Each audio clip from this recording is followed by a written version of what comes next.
Assalamualaikum warahmatullahi wabarakatuh. Bertemu kita kali ini pada kuliah perdana neuroonkologi, di mana pada pertemuan pertama ini kita akan membahas sedikit mengenai dasar-dasar dari neuroonkologi. Jadi apa-apa yang harus dipahami selama stase di neuroonkologi ini.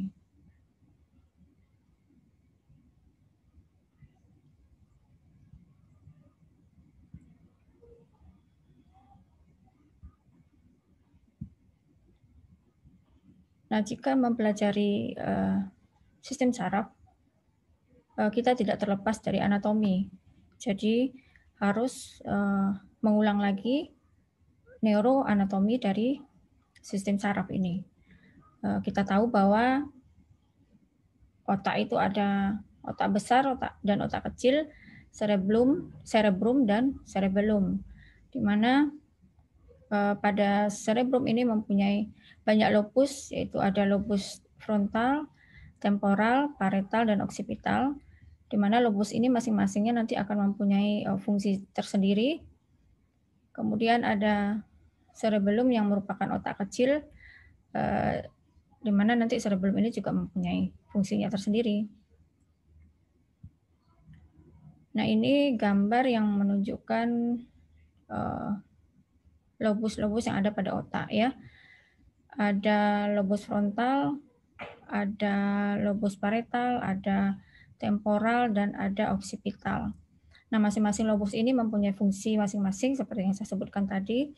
Di sini bisa dilihat kalau lobus frontal itu merupakan fungsi kognitif, yaitu ada problem solving, thinking, planning, judgment, emotional expression, dan lain sebagainya.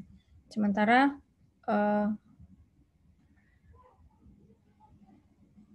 fungsi motorik, nah itu juga sebagian berada di lobus frontal. Ada area Broca, yaitu area yang berfungsi untuk berbahasa, ini juga berada di lobus frontal. Kemudian nanti ada lobus parietal, ada lobus temporal, dan lobus occipital. Nanti tolong dipelajari lagi, diulang-ulang, dipahami kembali fungsi dari masing-masing lobus ini.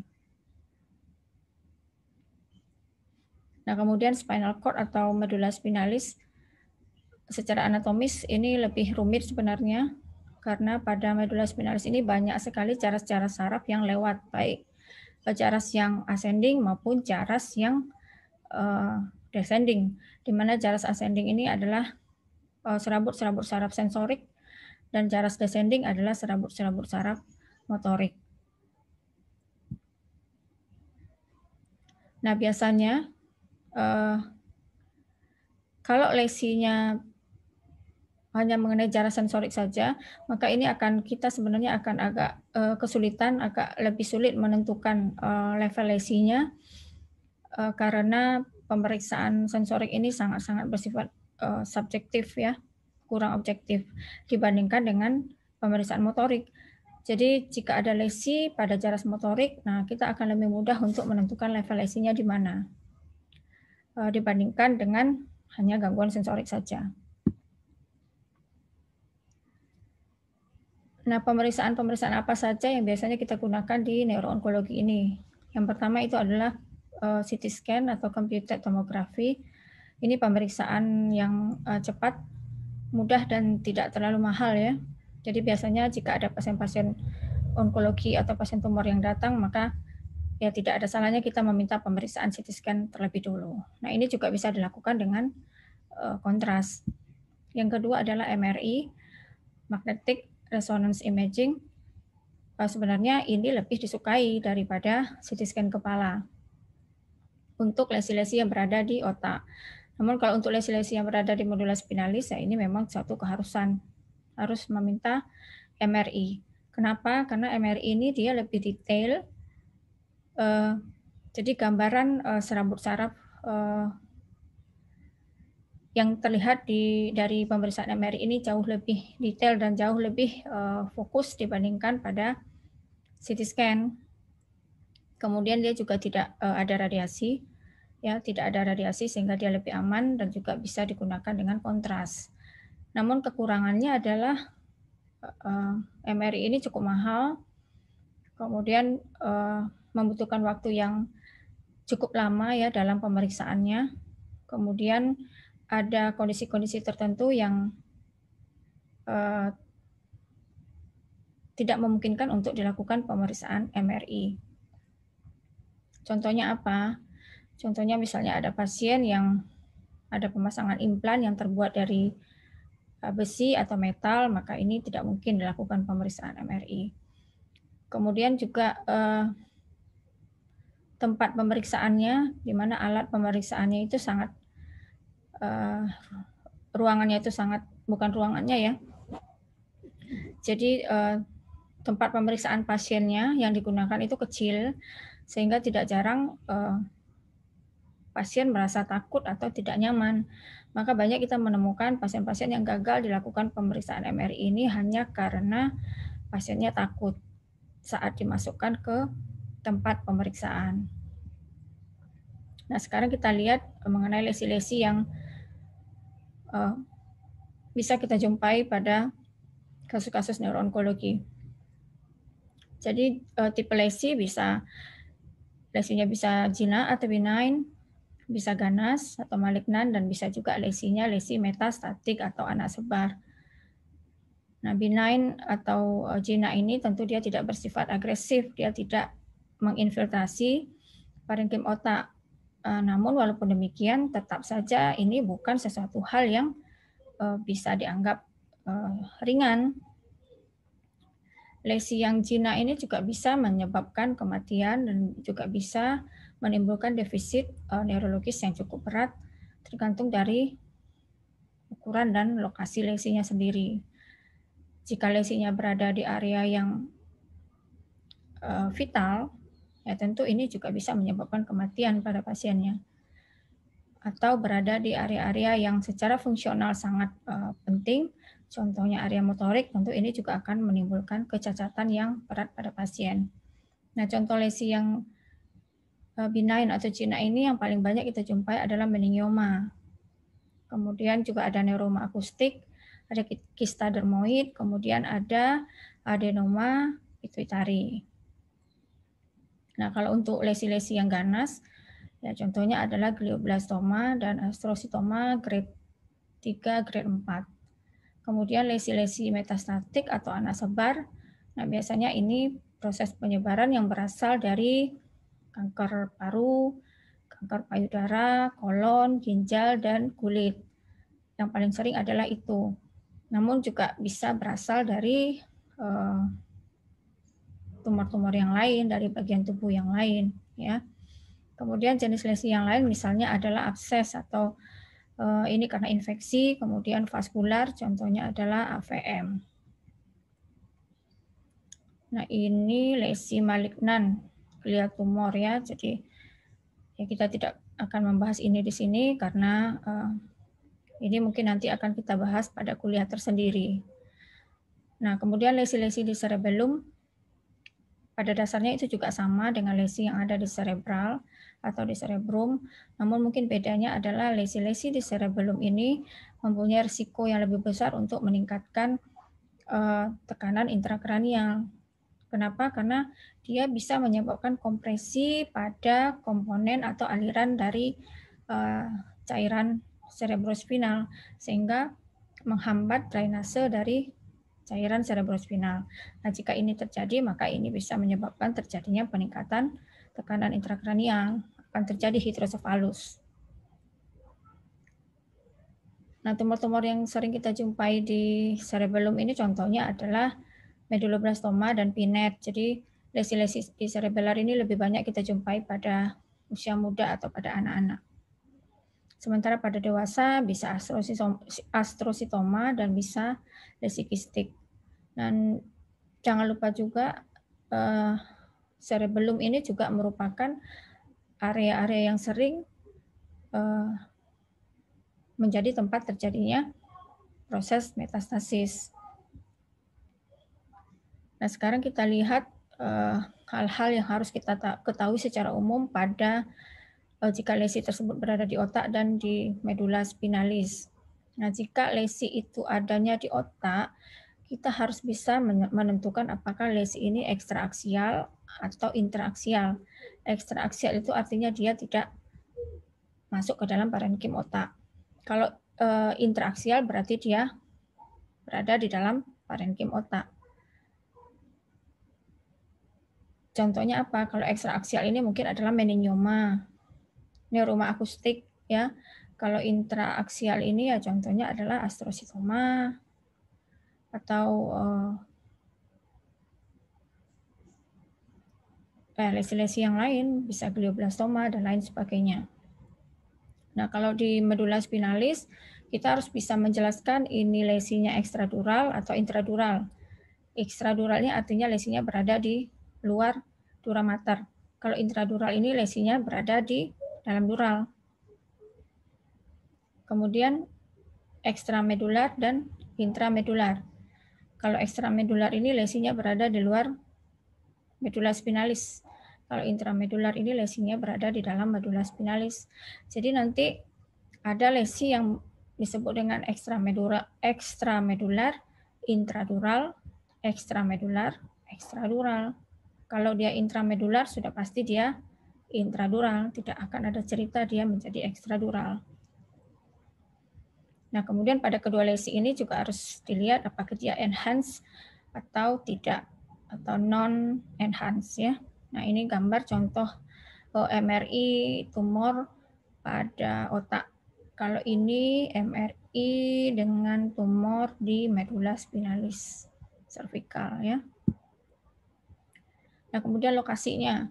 Kalau di otak, kita harus bisa menyebutkan lobusnya di lobus mana, lobus frontalkah, lobus temporalkah, occipitalkah, kemudian size atau ukurannya berapa.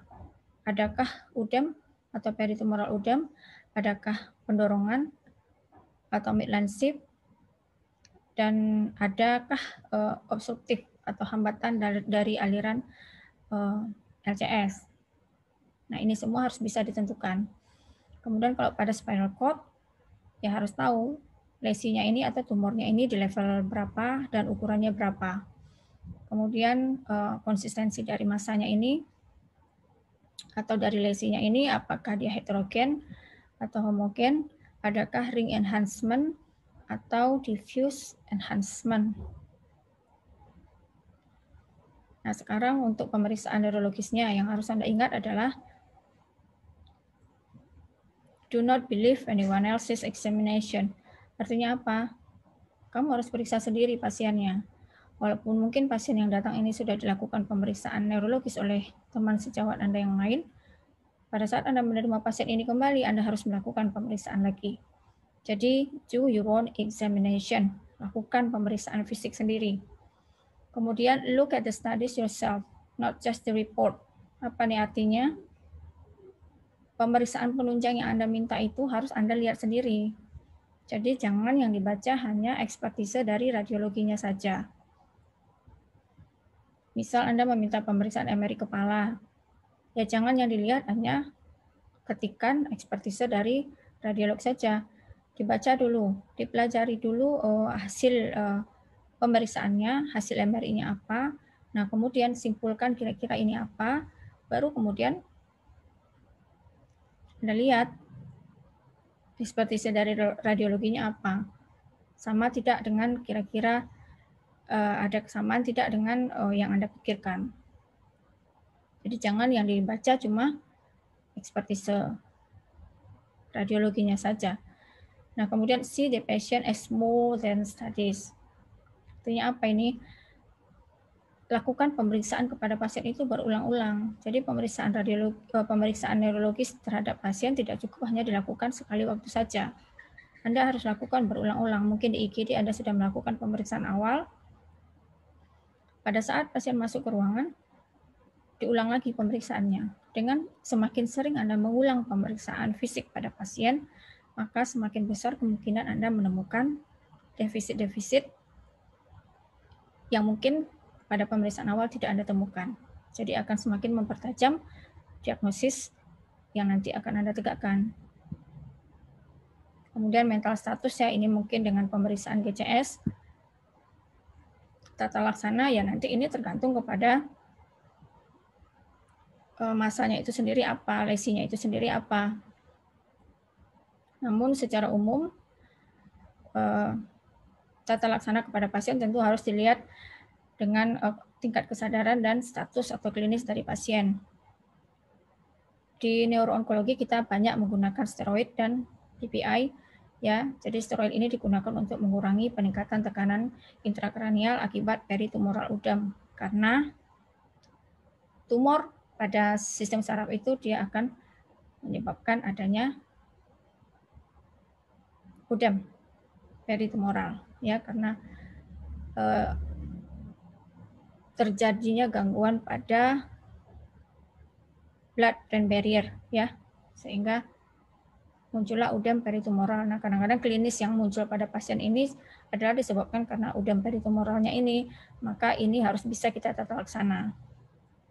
Kemudian treatment atau tata laksana selanjutnya harus berdasarkan hasil pemeriksaan fisik, penunjang, harus mempertimbangkan usia, komorbiditas yang ada pada pasien, kemudian juga harus melibatkan keluarga dan pasiennya sendiri. Jadi dalam hal ini Anda harus bisa menjelaskan resiko, komplikasi, dan outcomes yang kita harapkan dari treatment yang diberikan kepada pasien. Dan ini harus melibatkan keluarga. Jadi tindakan terapi yang akan diberikan itu keputusannya harus berdasarkan diskusi dengan keluarga. Nah, ini lesi metastatik ya lebih kurang sama.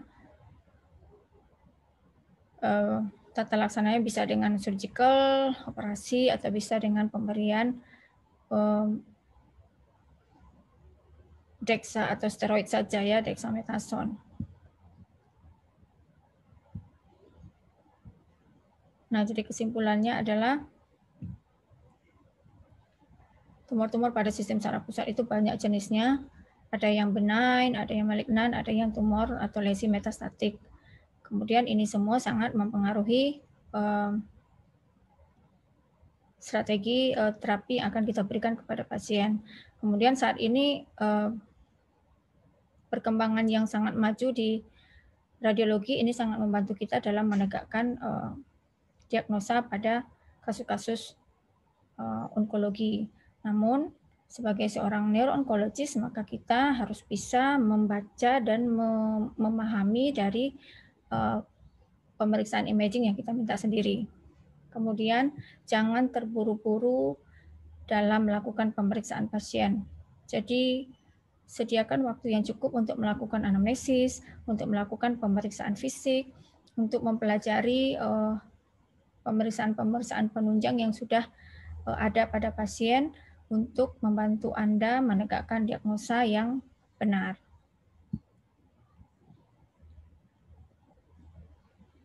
Status atau klinis pasien pada saat datang kepada Anda ini sangat menentukan treatment atau tata laksana yang akan Anda lakukan terhadap pasien ini sebelumnya, berikutnya. Jadi kalau klinisnya bagus, maka mungkin treatment yang advance bisa Anda kerjakan, namun jika klinisnya terasa buruk, maka mungkin tata laksana yang bisa Anda berikan itu akan menjadi sangat-sangat terbatas. Jadi Anda harus betul-betul memeriksa klinis pasien dengan sebaik-baiknya. Baik, saya rasa itu ya kuliah pembuka atau kuliah perdana untuk residen yang stase di neuroonkologi. Mungkin berikutnya akan ada beberapa kali pertemuan lagi, beberapa kali kuliah lagi yang akan kita sampaikan. Harapan saya semoga apa yang saya sampaikan saat ini bisa dipahami dan bisa diterapkan pada saat Anda stase di neuroonkologi. Jadi artinya begitu Anda keluar dari divisi neuroonkologi, maka ada yang memang bisa Anda bawa nanti sebagai bekal Anda menjadi seorang neurolog. Jadi Anda sebagai neurolog umum tidak diharapkan untuk bisa tata laksana pasien onkologi sampai setuntas-tuntasnya, karena memang itu nanti sudah berada di divisi neuroonkologis khusus ya, jadi bukan kompetensi neurologis umum, namun Anda harus bisa menegakkan diagnosa dan harus bisa memahami apa-apa saja pemeriksaan penunjang dan tata laksana awal yang harus Anda lakukan terhadap pasien-pasien yang ada di neuroonkologi. Anda harus bisa melakukan penilaian status klinis pasien sehingga nanti akan sangat-sangat membantu dalam menentukan treatment atau tata laksana selanjutnya kepada pasien. Baik, saya kira demikian pertemuan kita kali ini. Semoga bermanfaat dan terima kasih saya ucapkan atas perhatian dari adik-adik dokter residen yang stase di neuroonkologi pada saat ini. Wabillahi taufiq wal hidayah. Assalamualaikum warahmatullahi wabarakatuh.